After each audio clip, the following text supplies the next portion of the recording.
Hey, Jamie here, and welcome to Module 4, Part 2. So again, Module 4, we're focusing on personal performance, and we can think of personal performance in terms of four parts. There's mindset, and then there's nutrition, fitness, and sleep. And those are the other three pillars. And so we're going to be diving in to those other three in this Part 2, physical energy. So quickly, I want to include a disclaimer here because I'm not a doctor, I'm not a nutritionist, I'm not a fitness instructor, I'm not a therapist, I'm not a psychologist, I'm not a wealth manager, I'm not a wealth advisor, or any other licensed practitioner. I am a coach, and it is my job to provide you with as much information and training as possible, and it's your responsibility to then take that and determine what is relevant and helpful and worthwhile for your life and career. So all decisions and actions are solely your own responsibility. So if you eat something and, I don't know, you end up in the hospital, you can't sue me. But I wanted to include that disclaimer in there. So objectives for this part 2. So understand what is sleep and how does it affect your performance, fitness, and then nutrition. And again, how it's affecting your physical and mental performance, and specifically your energy levels. How do you consistently feel good every day? And that's the second primary point, is excellent practices for maximizing energy levels and performance. So the goal is, can you get to a point where you feel 90 to 100% every day consistently? And when you can feel 90 to 100% in terms of energy levels and just overall mentality, there's nothing you can't do, because you will be naturally operating at a higher level than almost everyone else around you, both personally and professionally. So, sleep is by far the most important factor for performance. And without sleep, your mind and body will fall apart. Now, you can last about 3 weeks, and everybody's different there, but if you don't eat, you can survive several weeks. If you don't drink water, it's only a couple days. And if you don't work out, well, that's not good in the long term, but you will survive. But sleep is the one thing that, if you can die of sleep depression or sleep, lack of sleep, and it's usually between 2 to 3 days. Between 48 and 72 hours, your body literally falls apart and your mind goes first. So the reason for that is, when we sleep, our body is repairing itself, both physically and mentally. And so it's not just repairing our mind as well, it's also taking everything that we've learned from the day and consolidating it and creating memory that then allows us to learn. And then when we wake up the next day, we can actually recall what we learned the day before. So these are some of the most important things that our mind does when we sleep, or that our body does while we sleep. So first, it's responsible for mental cognition, concentration, and overall brain function. And that's because while we're sleeping, our mind is repairing itself. Absorption and consolidation of memory, which directly affects our ability to learn, as well as then recall the information in the future. So when we go about our day, let's say we wake up and we're awake for 18 hours. Everything that we experience in that 18 hours is kind of like short-term memory. And then when we sleep, our mind then takes the day's experiences and consolidates it, and that becomes long-term memory for us. And then that way, when we wake up the next day, we can recall it. So, but then our body, while we're sleeping, is also releasing human growth hormone, as well as other growth hormones, as well as other non-growth hormones. But what it's doing is it's repairing our body's cells. So it's repairing muscle, it's strengthening our immune system, it's regulating blood pressure, as well as releasing other hormones. And then it's restoring our energy levels, it flushes out brain waste, and it prevents sickness and weakness. So a lot of people don't actually know this, but when we sleep, our brain, during deep sleep, and think of deep sleep as when you essentially black out. You're completely, it's like you go to sleep and then you wake up and you don't remember anything at all. That's when you know you had deep sleep. So during deep sleep, our brain is actually shrinking and expanding. And by doing that, it's actually flushing out waste from the day. Fun fact, but it's also very, very important for our energy levels. And then finally is, through good sleep, it lowers the risk of heart disease and other degenerative diseases. And again, that's because our cells, think of your body, like that's all we really are. We are a organism with 40,000 billion body cells. We have an insane number of cells. And our total health is the health of our cells. That's all we are. We are just one giant building block of 40,000 billion cells. And so when we sleep, what we eat, and how we exercise is determining the health, the nutrients, as well as the ability for those cells to cycle out and get rid of all the waste. And one comparison I like to give is when we eat food, we poop and pee. Our cells do the exact same thing, except it's at a molecular level.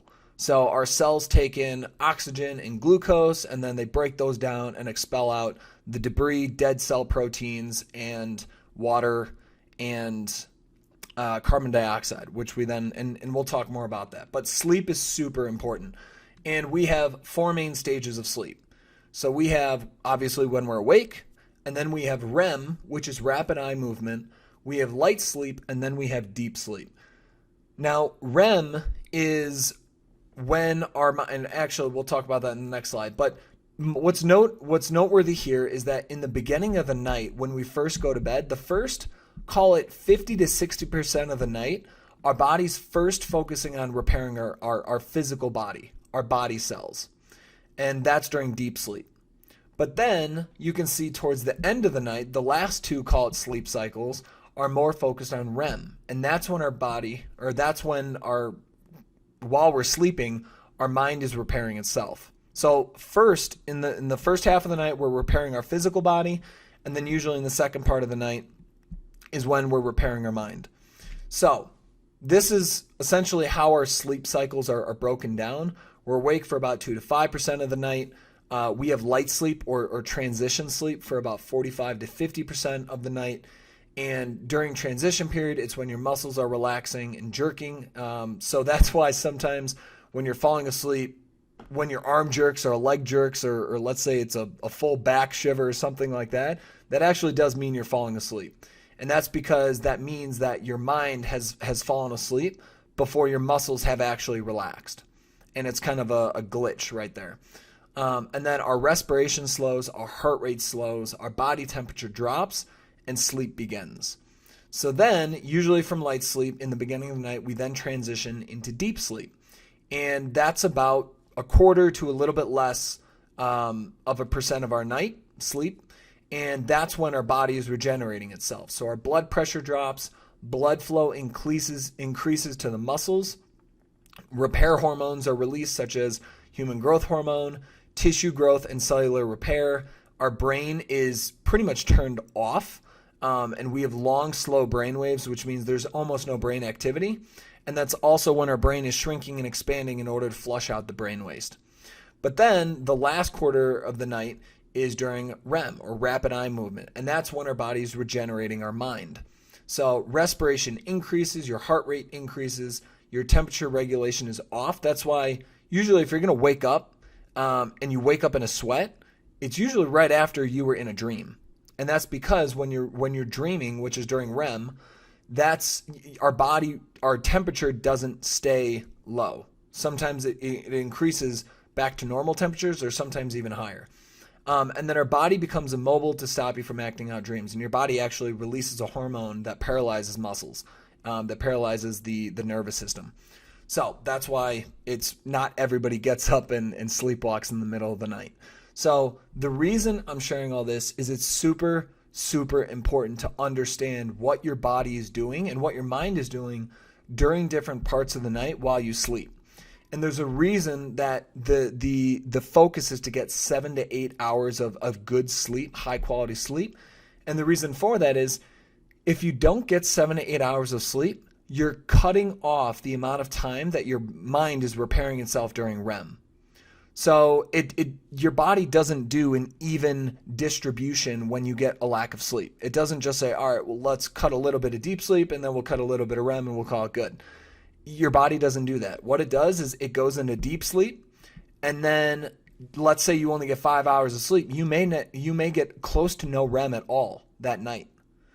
And that's going to inhibit, especially one in the short term, but two, definitely in the long term, your ability to learn and to develop your mind and to be able to quickly recall information that you learned. And the example I'd love to give here is if you ever remember, so whether in high school or college, if you ever pulled an all-nighter, how well did that work? Usually not very well. And the reason is that you didn't actually learn anything. All that information pretty much came into your mind, and it was in short-term memory, but it was never consolidated, organized, and then put into long-term memory. So that's why even though you studied all night, it was so hard to recall the information when you were actually taking the test. So when you look at this chart, if you will, you can see that in the beginning of the night, it's primarily deep sleep. So your body's going from light sleep to deep, light, deep, light, deep, light, deep. And this is really what if you wear an Oura Ring or a Whoop band or any of the other biometrics, an Apple Watch, etc., this is what your sleep cycle will look like. And then you can see it transitions at about 2 a.m. to start, your body starts focusing on REM sleep and consolidating memory and rejuvenating the mind. So we have something called a circadian rhythm. And all living organisms have circadian rhythms, which is an organism's 24-hour physiological clock that determines when to perform certain bodily functions based on the pattern of the sun. And when I first started learning about circadian rhythms, I thought it was a little bit of voodoo stuff, because I'm like, really, like my body's in working in the pattern of the sun. But the more I started learning, the more I researched into it, it makes sense because over the last, call it 100 to 200,000 years, based on theories of evolution, there has never been electricity. We have woken up when the sun comes up and we went to bed when the sun went down because that's how our eyes could let in light. And then based on our eyes' ability to let in light, we had to decide when to hunt, when to gather food, when to be awake. So the sun is the energy source for all living things, and it has been for many thousands of years. And so because of that, certain organisms have developed to become nocturnal, while other organisms have developed to be awake during the daytime.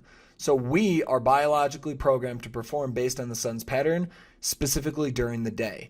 And it wasn't until the introduction of artificial light where we started actually screwing up our sleep cycles.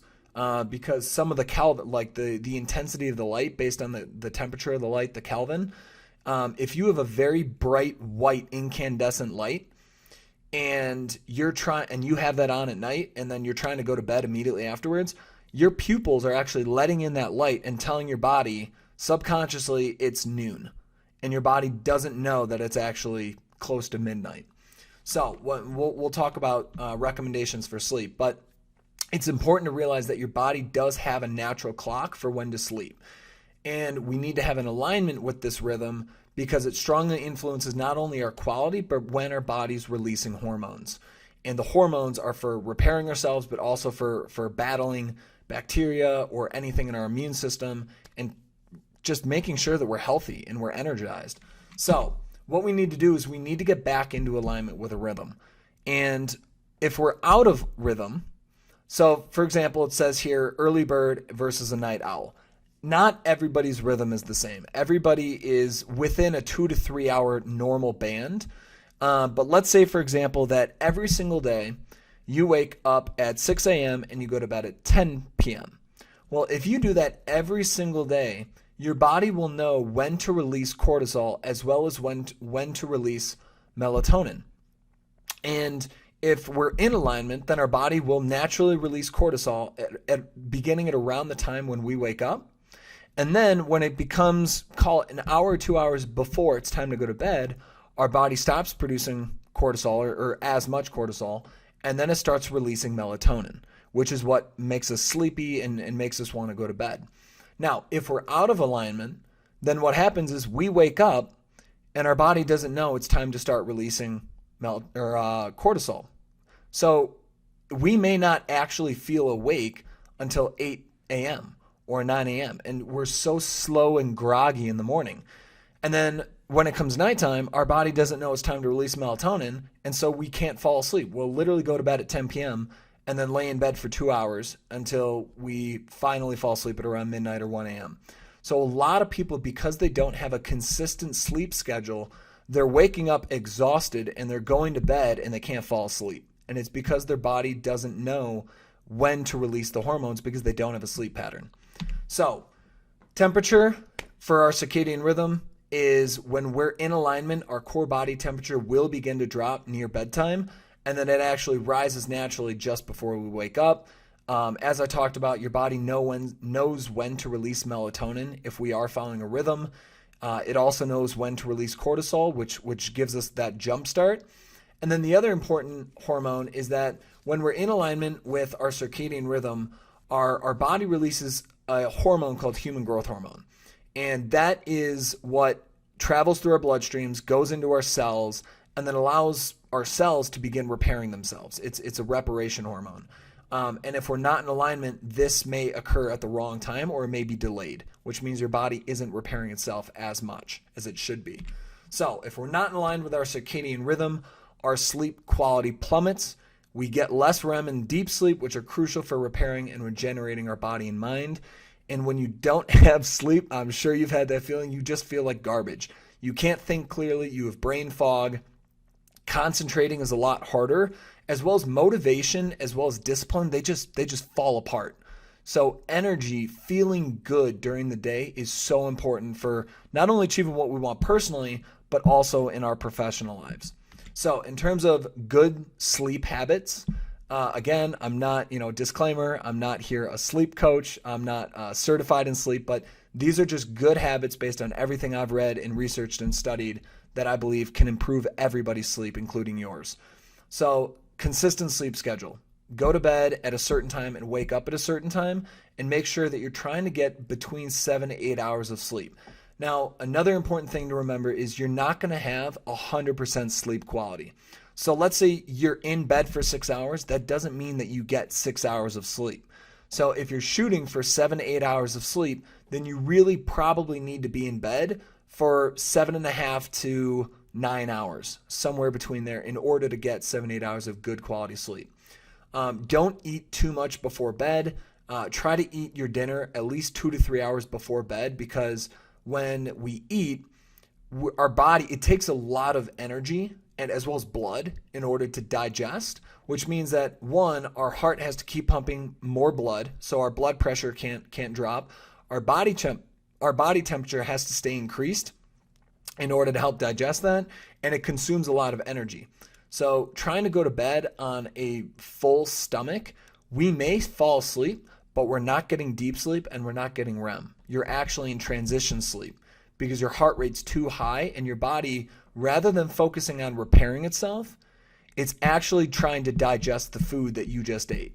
So always try to eat your dinner at least 2 to 3 hours before bed. So then that way your body's not focused on digestion. It can actually focus on repairing itself. Going to bed in a quiet or a consistent noise environment. So if, let's say, for example, if you live in the city, having white noise, either using an app on your iPhone or something else that has a consistent noise, that can help you fall asleep faster. A dark environment, you want to make it as dark as possible, pitch black if that's possible. And I remember when I was living in New York City, there were a lot of street lights, and I didn't have darkening curtains, so I used a sleep mask, and that worked very well.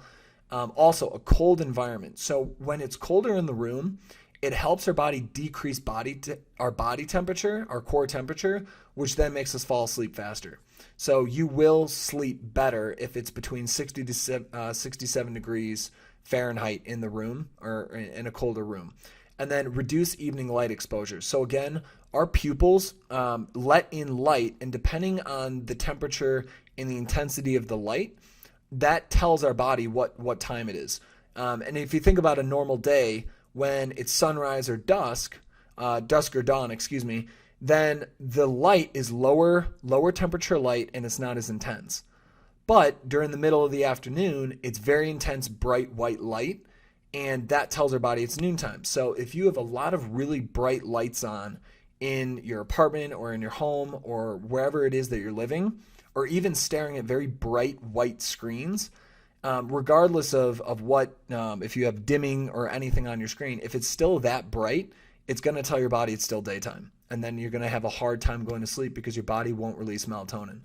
And then no or limited alcohol. So Alcohol, it raises your heart rate, it disorients your body's light sensitivity, it throws off your circadian rhythm, it dehydrates you.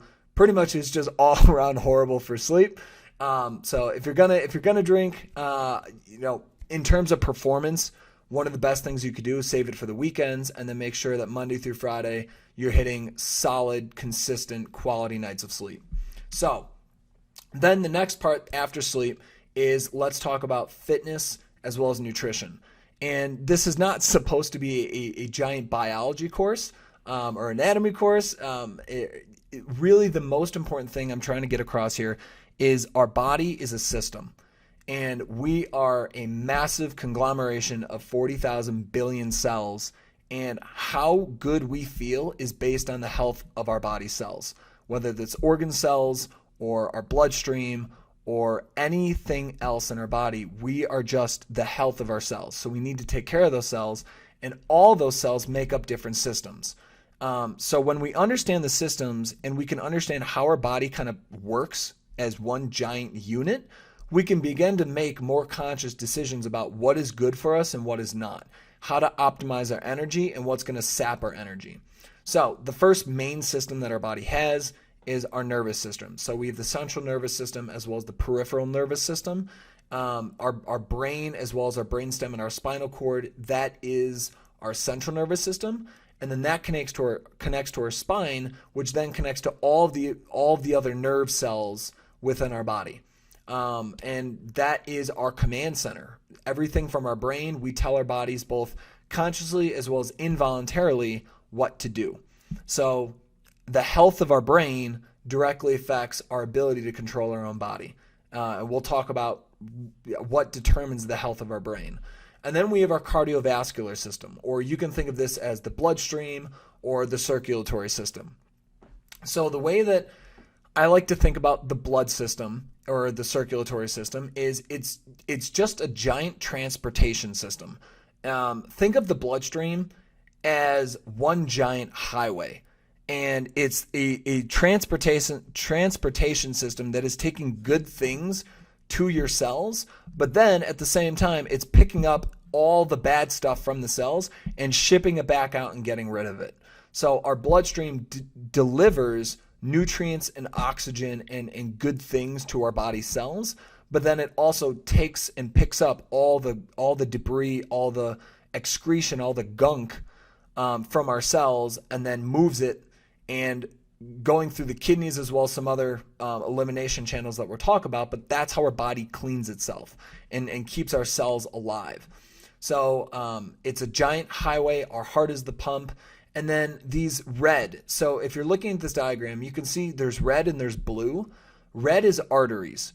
And the arteries are taking blood away from the heart and delivering that blood to our body's cells.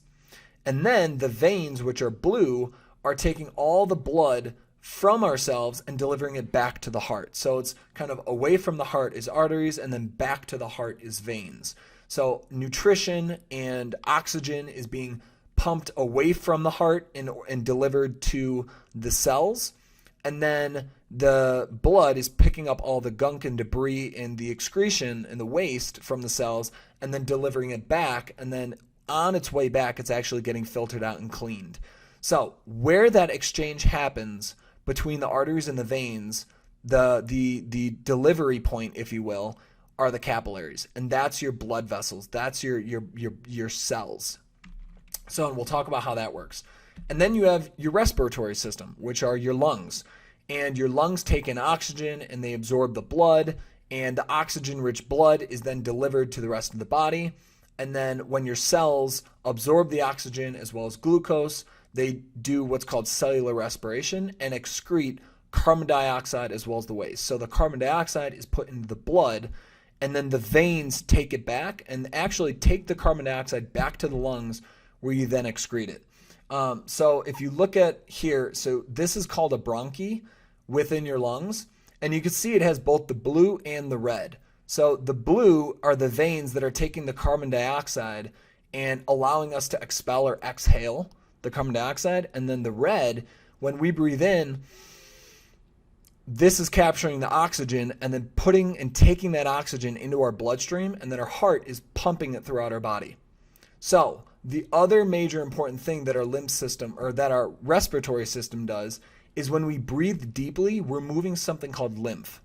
And lymph is responsible, it's one of the primary elimination channels for our body for eliminating toxins that keeps us healthy. It's our immune system. So now we have the lymph, or the immune system, which is not part of the circulatory system. It is a separate system. And what it's doing is it's cleansing our tissues and our cells throughout our entire body. It's taking fluid from the tissues and returning it back to the heart, and we'll talk about how that works. The other thing that the immune system does is it's helping to produce hormones and lipids that are entering the blood and killing bacteria and other bad things that are within our bloodstream. And the most important thing here is there's no pump. There's no heart. There's nothing to pump the lymph. And so the only way that we do pump it is through two ways: deep breathing and exercise, fitness. And that's why people who work out more typically have healthier immune systems and live longer. It's because they've actually been able to clean their body and keep their cells healthier than people who don't move.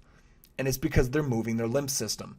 And then the cleansed fluid is dumped back into the veins. So if I were to show here on this slide, so let's say that you have the bloodstream down here. Well, how do our cells in our toes get cleaned? Well, the bloodstream is delivering nutrition and good things to the blood cells down here. And then there's a little bit that's captured into the immune system. And I'll show you in a second how that works. But then once that fluid, or that interstitial fluid, is captured, that lymph, it then travels up the lymph system. And you can see that throughout this lymph system, it's going to get cleaned. And that's where your body's producing white blood cells, T cells, B cells, and other things that destroy bacteria and other bad things. And then up here, there's two places where it gets dumped back into the bloodstream. So lymph vessels of the abdomen, so it gets dumped in around here in the sternum, but then it also gets dumped back into at the top right of your chest. So the lymph system is connected to the cardiovascular system, to your circulatory system. Okay, so now what this looks like at a more close level. How do your cells actually work? So this artery, this is, let's say this is your blood's, your heart's up here pumping blood down your arteries.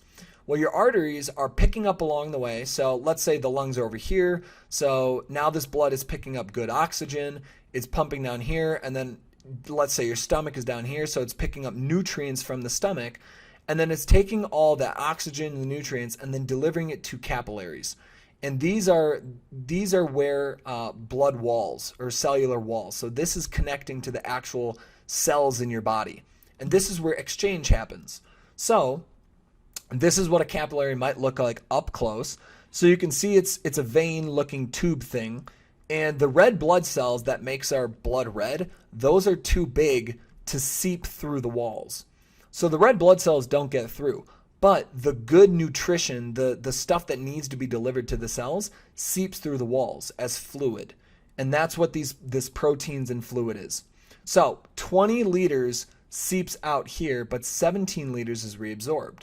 So that means there's 3 liters that's left that doesn't get reabsorbed into the vein or into the capillary to be delivered back to the heart via a vein. So what this means is you have let's say this is an artery and this is a vein, and between this is a capillary. This is what a capillary looks like, and this is where all the good exchange is happening for your cells. So you have nutrition from the stomach as well as oxygen from the lungs being delivered to the capillaries, and then you can see here water is being delivered to the cells, oxygen is being delivered to the cells, amino acids are being delivered to the cells, and all amino acids are proteins. So proteins are being delivered to the cell to help the cell run and operate. The proteins are like the workhorses of your cells. And then glucose, which is the energy, is being delivered to the cell. And so you can see that all this good stuff is being delivered to the cell. And then the cell is excreting carbon dioxide, water, and waste back in. So this waste is the cell breaking down, and it's kind of like the cell pooping and peeing. The cell is getting rid of the bad stuff so the cell can remain healthy. Then all that stuff is brought into the vein, and then the vein delivers it back towards the heart. And on the way, it's going to hit the kidneys, where our kidneys are cleaning out the garbage, the waste out of our bloodstream. And then the kidneys are going to be using uric acid as well as water to clean out that bloodstream. And then we actually pee out the waste. We pee out the toxins. This is very important because what you eat directly determines the energy, the amino acids, the oxygen, everything that's being delivered to your cells. What we consume in our body determines the health of our cells, and this is how that works.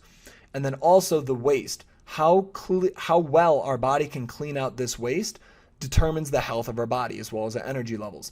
And that's why eating properly and working out is so important, because that's how our body, delivers nutrition to us, to our cells, but then 2, gets rid of all the garbage. So the 3 liters, if you remember, I talked about 3 liters not getting reabsorbed. That 3 liters, so you can see here, it's absorbed here. So 20 liters is released here into the cells, but only 17 liters is reabsorbed here. So that means 3 liters is left outstanding. Where does that go? Well, that becomes lymph.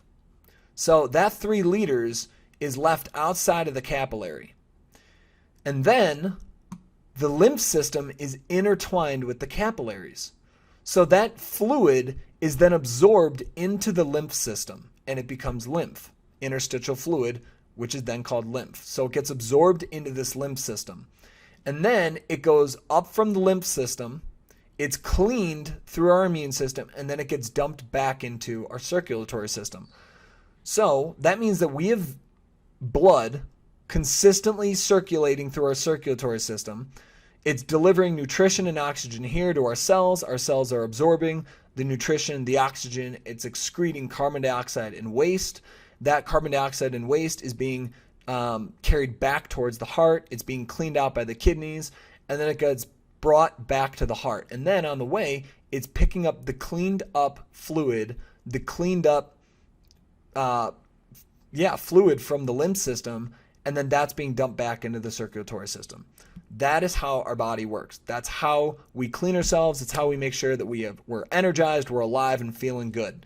So, how does our body eliminate toxins? Well, first, most people don't know, but the largest organ that we have in our body is our skin, and that's also our largest elimination organ.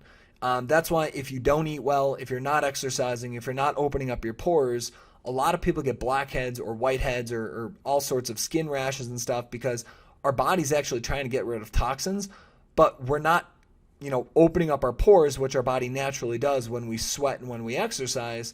And so a lot of people get clogged pores, and all that bacteria and all the dead stuff stays under your skin, eventually turns into acne or other rashes, etc. Then we have our respiratory system, again, which is our lungs. So what that does is it takes the toxins and it combines it with mucus, and that's why when we get sick, we're coughing and getting stuff up out of our lungs. Really, that's all the bad stuff that our body's trying to eliminate that was originally in our bloodstream. It's bringing it to the lungs, combining it with mucus, and then we're actually coughing it and spitting it up. And then we have the lymph system, which we already talked about, but that's the immune system. And then we have our colon, and our colon is kind of like barrier number 1, step number 1.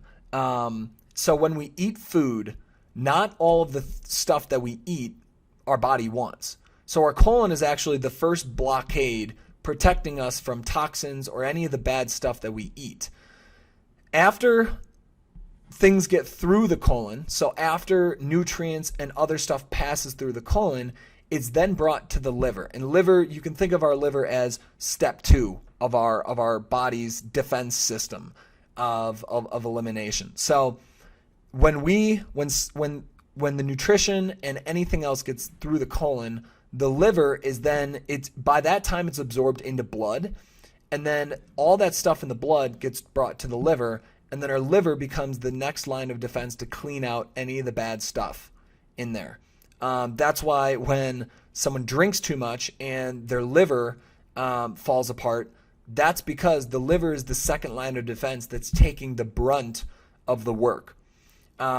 So the liver, after the liver has done its best to clean that blood, then after the blood is through the liver, it's then delivered to the rest of the body. So after it's delivered to the rest of the body, the cells exchange in the capillaries, and then all the waste gets brought back towards the heart. On the way back to the heart, it passes through the kidneys, and then it's the kidneys' job to clean out the rest of the bad stuff that's in the blood. Now, the other important thing is that your kidneys have a responsibility to maintain the pH level of our blood.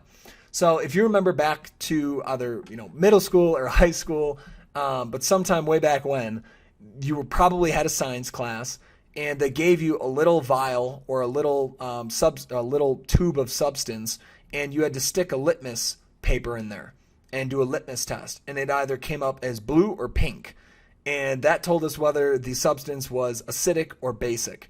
Your blood and everything in your body has a pH level. It's either alkaline or acidic. And now what's really important is the foods that we eat turn into and have different pH levels when they're consumed. So you can see here at the top, fruits and veggies primarily have an alkaline level or a pH level between 8 to 10, which is alkaline. And in the middle, you can see that a neutral pH at around 7, our blood has an optimum pH level of 7.365. That's where our blood should be. Now the problem is based on our diet, that's going to influence the pH level of our blood. So someone who eats fruits and veggies, for the most part, their blood's pH level is going to be right around the optimum, because it's not hard for our kidneys to work and keep in an optimal pH level if the majority of the food that we're eating is alkaline. However, if the majority of the food that we're eating is acidic, our kidneys need to work a lot harder in order to maintain a healthy pH level. So you can see at the bottom, acidic is between a 3 and 6, and most of the food in this category is carbs, proteins, dairy, sweets, and alcohol. So the more carb, proteins, dairy, sweets, and alcohol that we eat, the less energy that optimally our body has, because it needs to work more in order to keep our blood clean. So now I'm not here to turn you vegan. That is not my intent. It is the most important thing is for you to be able to make decisions more accurately with this information about what am I going to put in my body, knowing the effects that it's going to have on my system, on my body's system. So the food that we eat massively affects our energy, our performance, and also our long-term health. Now, this I want to show, and the important part here is you have what's called a glycemic index as well as a glycemic load. Now, glycemic index means how much glucose or how much fructose or how much sucrose, how much sugar is within a food. And then the glycemic load is saying how long does it take for our body to release that sugar into our bloodstream. So, for example, if you look at something like pasta has a pretty high glycemic index, and more importantly, it has a very high glycemic load. So what that means is when you eat pasta, it's converted very, very, very quickly into sugar, and it jacks up your blood sugar levels. And then same thing here with rice. So you can look at rice, high glycemic index, and a pretty high glycemic load. I mean, jasmine rice is at 46, which is very high. And this converts very, very quickly to sugar in your bloodstream, and it jacks up your blood sugar. And we'll talk about why that's a problem. And then you can look at cereals. They have some fruits here, and you can see fruits have a very low glycemic index. So even if fruits have a high glycemic index, they have a lot of fiber. And when a food has a lot of fiber, what that fiber is doing is it's encapsulating the sugars, it's encapsulating the glucose, so your body cannot break it down as quickly. And when it cannot be broken down as quickly, it's released very slowly into your bloodstream. And so it actually gives you a more consistent level of energy as opposed to jacking up the blood sugar and then plummeting afterwards, and jacking it up and then plummeting it afterwards. So ideally, what we want to do is eat more foods with a lower glycemic index.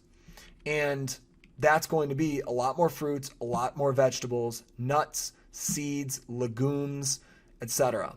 So again, I'm not here to tell you what to eat or how to eat but the most important thing is I want you to be able to understand, what am I putting in my body?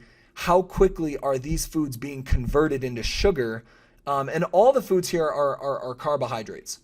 And all carbohydrate means is that when your body digests a carbohydrate, whether that's a rice or a fruit or a nut or a potato, or I'm sorry, not all of these here are carb. Actually, yes, I'm sorry. Yes, they are. All the foods on here are carbs, which means that they're being converted into sugar in your bloodstream. So why we need to know that is how quickly is it converted. So what this chart shows is what happens when you have a very high glycemic load food versus a low glycemic food. So if you have a high glycemic meal, then you're digesting it here and your blood sugar is going to take off because there's a lot of sugar that's now being digested, released into the bloodstream, excess glucose in the bloodstream. And then what's going to happen is when you have that high glycemic meal, your body kind of sets off a signal that says, hey, there's a lot of sugar, excess sugar in the bloodstream, shut down the cells and do not release more sugar into the bloodstream. So because you ate all that sugar, your body is not going to be releasing glucose naturally from stored fats or from your body's cells, from fat cells. So what that means is then your body is going to be releasing insulin to try to get rid of and reduce that blood sugar level. But because your cells have locked up and stopped naturally releasing more energy, it actually goes past, and all of a sudden now you have a low blood sugar level. And then you get hungry because that now your body says, hey, we don't have enough energy. We need more energy. Boom, go eat again. And so then you eat again because hunger pains will come up. And then you're going to eat another meal, another high glycemic meal, whether that's bread, rice, pasta, potatoes, sugary drinks, etc. That's going to spike your blood sugar up again. And then eventually your body's going to, again, overload on insulin, try to get it back down. Your cells are still locked up, not releasing normal levels of energy. You're going to hit a low again, and then you're going to go back up. So it's this bad habit of spiking blood sugar, depressing blood sugar levels, spiking blood sugar levels, depressing blood sugar levels. And this is also why so many people have a hard time losing weight, because they're eating a lot of bread, rice, potatoes, and pasta, and a lot of other very high glycemic load foods that are converted into sugar in the body very quickly. And so because of that, this is the cycle that they're stuck in, that they're constantly hungry, and then they feel very low energy. And it's because of the foods that they're eating, or it's heavily influenced by the foods that they're eating. Whereas let's say you have a low glycemic meal, so whether this is primarily fruits, vegetables, oatmeal, surprisingly, oatmeal has a very low glycemic load. So even though it is a grain, because of how much fiber is in whole oatmeal, it actually has a low glycemic load. And there's a reason why you eat oatmeal and you pretty much feel full for like half a day, because it's so low, such a low glycemic load number. So that's going to not keep you, it's going to keep your blood sugar level at a normal rate throughout the day. And what that does is that makes you feel consistent energy-wise throughout the day. So you're not going to have a lunch or a breakfast and then feel tired afterwards. A lot of people eat lunch and then they feel exhausted afterwards. And they're like, oh my God, let me sleep. And it's like 2 or 3 p.m. in the afternoon. It's because of the meal that they ate. It's usually because the meal that they had for breakfast or lunch was a high glycemic meal. So that's super important to know. And then how does that affect our ability to think? How does that affect our brain? Well, so this is Harvard Medical, sugar in the brain. Glucose, a form of sugar, is the primary source of energy for every cell in the body. Because the brain is so rich in nerve cells or neurons, it is the most energy demanding organ, using 1/2 of all the sugar energy in the body. Brain functions such as thinking, memory, and learning are closely linked to glucose levels and how efficiently the brain uses this fuel source. If there isn't enough glucose in the brain, for example, neurotransmitters, the brain's chemical messengers, are not produced and communication between neurons breaks down. So that's why if you ever hear about someone passing out from low blood sugar, that's literally because their neurotransmitters are shutting down. Their brain is literally shutting down because it needs the glucose and needs that sugar in order to fire the brain. But that's where the next part comes in. Although the brain needs glucose, too much of this energy source can be a bad thing. And then it goes on to describe the problems that occur when blood sugar levels are too high. Now, in the short term, when blood sugars are way too high, it impairs your ability to think clearly. It's kind of like zapping the brain with way too much energy. And then, even worse, you're going to plummet and then you can't think straight. And you have brain fog and you can't concentrate and you're exhausted. And it's because there's low blood sugar now in the brain. So when you eat a low glycemic diet, a lot of vegetables, a lot of fruits, nuts, seeds, legumes, mushrooms, etc., those foods are all low glycemic load, which means that your brain is operating on a consistent level of energy, which means that you can perform significantly better throughout the day, both cognitively and physically.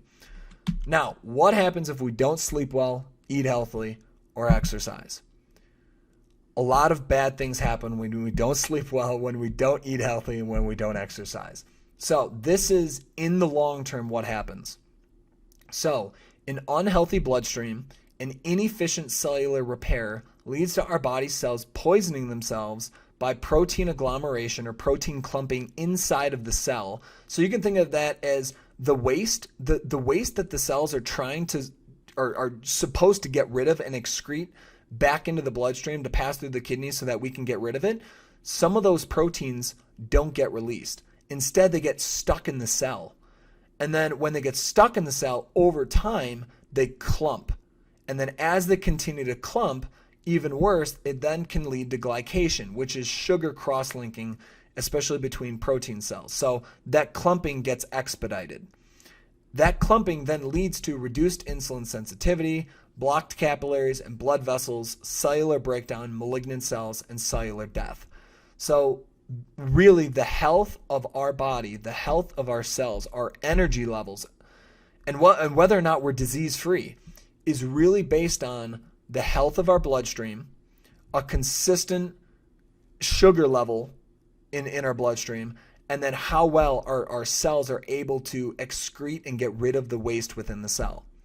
So now the second part, an unhealthy bloodstream that doesn't properly nourish and clean our body's cells leads to and I would say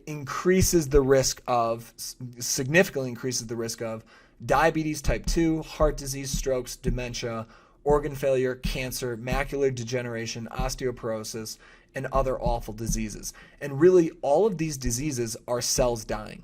That's all they are. They're either cells dying or cells becoming too clumped or too calcified that they break, and that's when diseases happen. So diabetes or type 2 is when the insulin sensitivity in your body decreases and your body will no longer produce the insulin necessary to control your blood sugar levels. Well, the reason so many people's blood sugar levels are off the charts and the body begins to desensitize in terms of insulin is because they're eating so many high glycemic loading foods that their blood sugar is consistently too high. Like every day it's too high. And that over decades, whether that's 10 years or 20 years or 30 years or 40 years of having much too high of a blood sugar level, it takes a massive toll on the body. And then heart disease, again, that is proteins clumping and cells dying within the heart. And then eventually when the cells in your heart die, the heart can't constrict and pump normally. And then there's an arrhythmia or something bad within the heart, and then that can lead to a heart attack.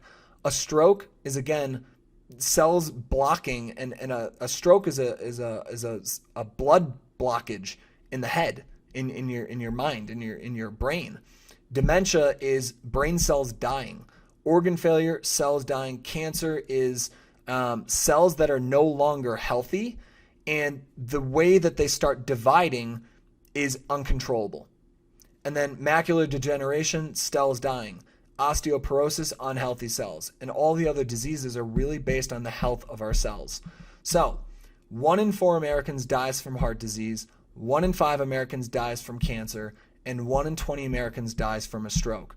These are very closely related to, are we sleeping, are we eating healthily, and are we working out, are we exercising, are we keeping our cells healthy? So total deaths, this was a study based on the U.S. Center of Disease Control. Heart disease, cancer were the top 2, and then accidents, that's irrelevant in terms of your body breaking down. That's just accidents. Chronic lower respiratory diseases, stroke, Alzheimer's. Alzheimer's is a form of dementia. Alzheimer's is brain cells dying. Then there's diabetes, influenza, pneumonia, nephritis, nephrotic syndrome, and nephrosis, and then intentional self-harm. So you can see the leading causes of death in the U.S., and this is just using U.S. as an example, but you see a lot of similar patterns in nations where people are eating a lot of very high glycemic load foods, and they're consistently increasing their blood sugar. So what do we do with all this? And again, I just want to reiterate the fact I'm not a doctor. I'm not here to tell you exactly what to do or how to do it.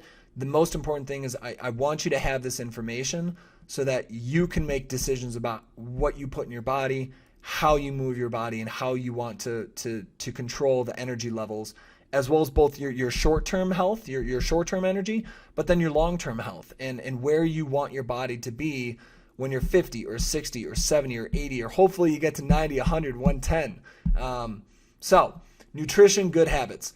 Eat more fruit, vegetables, nuts, seeds, legumes, and legumes can be thought of as primarily peas, beans, and lentils, mushrooms, and then soy products. So tofu, miso, natto, and there's some other healthy soy products as well. If you're going to eat animal protein, eat primarily more fish and white meat. And white meat is poultry, so whether that's chicken, turkey, etc. And then red meat, and eat less red meat. So red meat is beef, pork, lamb, etc. And the only reason for that, and again, I'm not trying to make you a vegan or anything like that. Everything that I've read and researched and studied on the difference between the protein structures for plant-based proteins versus animal-based proteins is the amino acids are different between plant-based proteins and animal-based proteins. So some of the amino acids within animal-based proteins, primarily red meat, there's sulfuric amino acids, which are not present in plant-based proteins, and there's also an amino acid called methionine that apparently is not good for our body, for our cells. But again, that is just putting it out there, what I've read, what I've studied. I'm putting it in here just so you can make your own decision. And then plant-based proteins are dramatically healthier for you over the long term. So, and this is important, I'm saying the long term, because if you eat the animal protein and all that right now, you're not going to see the problems now. But that's going to lead to an increase in cancer and other harmful, when your cells start breaking down, we start to see that stuff when we're in our 60s, 70s, 80s plus. But again, do what you will. It's your choice. So eat much less bread, rice, potatoes, pasta, sweets, and dairy products. And most of that, again, is based on how that's affecting your blood sugar levels. Eat more fresh foods and much less processed and refined foods. Eat a lighter breakfast, a lighter lunch, and then a larger dinner. The reason for that is when you have a lighter breakfast and a lighter lunch, your body's not using as much energy to consume and break down the food. And so that means that you're going to have more energy to focus on and perform during the day. But then when let's say you're done with work for the day and you're more relaxing, when you have a larger dinner, then your body's kind of transitioning a lot of energy to breaking down that larger dinner. But again, I don't recommend a good habit is thinking about trying to eat that larger dinner, ideally 2 to 4 hours before bed. And that way your body has time to break it down. So it's not going to disrupt your sleep. And then drink less or eliminate caffeine after 2 p.m. or mid-afternoon. And that's because your body has to be able to clean out the caffeine before you go to bed. And then consume much less or eliminate alcohol, drugs, and intoxifying substances. And again, that's just for cellular health, bloodstream, just overall what's good for you. So now we have fitness. What are good habits for fitness? So our body needs both aerobic and anaerobic. So you can think of aerobic as running or cycling, swimming, rowing. Pretty much when someone says I'm doing cardio and they're going to do the same thing for a long period of time, whether that's 20 minutes, 40 minutes, an hour, etc., but they're not like completely out of breath and falling over, that's primarily aerobic exercise. So the benefits of aerobic or doing cardio is that it increases your blood flow, stimulates cellular respiration in the lymph system, and it also strengthens your heart, lungs, and muscles. So it's good for your bloodstream. It's good for your cardio. It's good for your heart, your lungs. But then the other thing that it does is it fully oxygenates your cells. And when it fully oxygenates the cells, it's allowing the cells to be healthier. And it's allowing them to excrete the bad stuff out. And then the other thing is, again, when you're breathing deeply, you're moving lymph. You're moving your immune system, which means that your cells are going to be able to take care of themselves and clean themselves more. And then you have anaerobic exercise. So anaerobic means without oxygen. Aerobic means with oxygen. So anaerobic exercise is, think of that as when you actually become short of breath from something, or when your muscle starts to fatigue and you cannot do more. So high intensity interval training, whether that's sprints, jumps, burpees, anything like that. Then there's lifting. So lifting weights, your muscles will hit a fatigue point where they can no longer, where you can't lift the weight anymore. And then there's also CrossFit, where usually you are completely out of breath after doing a circuit or something like that. So the benefits of anaerobic are, one, it's still good for your blood system as well as your lymph system. It moves your lymph and cleans your cells. It increases energy levels, again, by breaking down glycogen in your fat cells. It strengthens your muscles' fibers and promotes strength and durability. It increases your muscles' resistance to lactic acid. And then also, when you do heavy lifting or high intensity activities, your body's actually breaking down cells. You're actually destroying cells, but what your body does in response to that is it actually overproduces, and it starts producing human growth hormone, which is a repair hormone, in order to repair the cells. So that's why when you lift weights or something, you're actually tearing apart your cells, but then your body's releasing growth hormone in order to then repair those cells even stronger than they were before, and that's hence how you build muscle.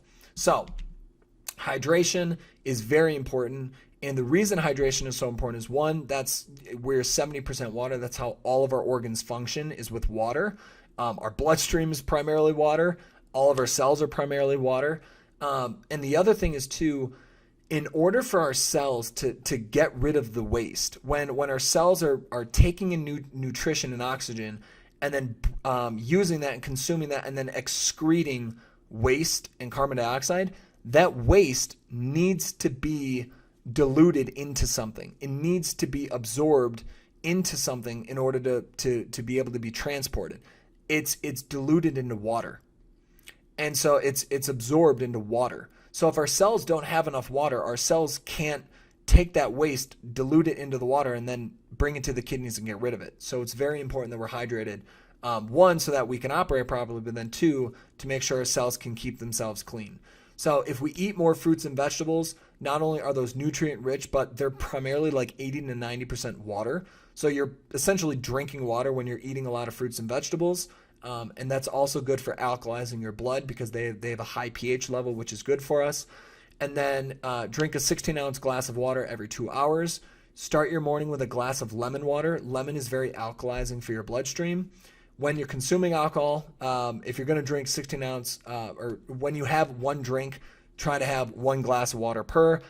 Easier said than done, I know. But then limit or eliminate unnatural or processed juices and energy drinks, especially if these are store-bought. If these are manufactured juices or anything like that, it means that they've probably taken out a lot of the fiber that's natural to the fruit, and they've dumped in cups of sugar. Cups. I mean, if you see how much sugar goes into the manufactured fruit juices, it's horrifying. You might as well be drinking a Red Bull. And that leads to a very high glycemic index, a very high glycemic load drink. And so when you drink that, it massively spikes blood sugar, which then, sure, you'll feel good for the first 5 or 10 minutes. And then within 30 minutes to an hour, you're going to start tanking in terms of energy level and performance. So then water and herbal teas are your best friends, and they will make you live longer. That is the most important thing. Water and herbal teas are your best friends. Drink those consistently. So what I've done is I've consolidated all that stuff into a good habits recommendation. Again, I have my disclaimer there. I'm not a doctor here, but these are, I think, good habits that, one, I've adopted myself, and I've notably noticed I've noticed a significant difference in how I feel throughout the day. I don't get tired during the afternoons. I don't get tired in the mornings. It's a good habit to follow these for sleeping, for eating, for working out, and keeping your body moving, and then also for hydration. So that's it for module 4, part 2, physical energy. And the reason I know that this is, you're probably wondering, how is this related to my career? How you perform every day, just the energy that you bring to your personal life and your career, massively influences what you'll accomplish in life, because no one's going to accomplish a lot in their life if they're constantly exhausted. When you're exhausted, you don't feel motivated, you don't feel inspired, you don't want to do anything, you just want to sit and fall asleep. So knowing how to energize yourself and consistently feel like, all right, I'm going to hit 90 to 100% days consistently, you will reach unbelievable levels in your personal life and career. So in part 3, we're going to be diving into the next part, and so I'll see you in there.